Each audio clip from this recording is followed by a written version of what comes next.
Pinterest app use ചെയ്യുന്ന എല്ലാവരും ഒരു വട്ടമെങ്കിലും ഈ ബ്യൂട്ടിഫുൾ ആയിട്ടുള്ള ഡെസ്ക് ഡെക്കോർ കണ്ടിട്ടുണ്ടാവും. കാർഡ്ബോർഡ് പീസും കളർ പേപ്പറും ഗ്ലൂവും മാത്രമേ നമുക്ക് ഇത് ഉണ്ടാക്കാനായിട്ട്. അപ്പോൾ ഫസ്റ്റ് ടൈം നമുക്ക് കാർഡ്ബോർഡ് പീസ് കട്ട് ചെയ്തെടുക്കണം. സെമി സർക്കിൾ ഷേപ്പിലുള്ള 2 കാർഡ്ബോർഡ് പീസാണ് നമുക്ക് വേണ്ടത്.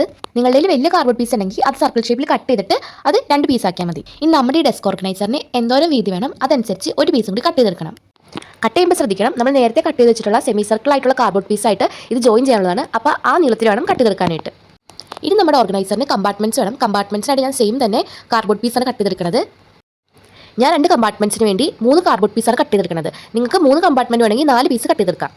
ഇനി നമ്മുടെ കാർഡ്ബോർഡ് പീസിനെയൊക്കെ സുന്ദരനാക്കാനായിട്ട് ഒന്നില്ലെങ്കിൽ കളർ ചെയ്തെടുക്കുക, അല്ലെങ്കിൽ കളർ പേപ്പർ വെച്ചിട്ട് കവർ ചെയ്തെടുക്കുക. ഞാനിവിടെ കളർ പേപ്പർ വെച്ച് കവർ ചെയ്തെടുത്തേക്കുന്നത്. ഇനിയൊന്നുമില്ല, ഇനി നമ്മുടെ ഈ കാർഡ്ബോർഡ് പീസിനെയൊക്കെ ഗ്ലൂ വെച്ചിട്ട് ഒട്ടിച്ചെടുക്കാം. ഗ്ലൂ എടുക്കുമ്പോൾ നല്ല സ്ട്രോങ് ആയിട്ടുള്ള ഗ്ലൂ എടുക്കാനായിട്ട് ശ്രദ്ധിക്കുക.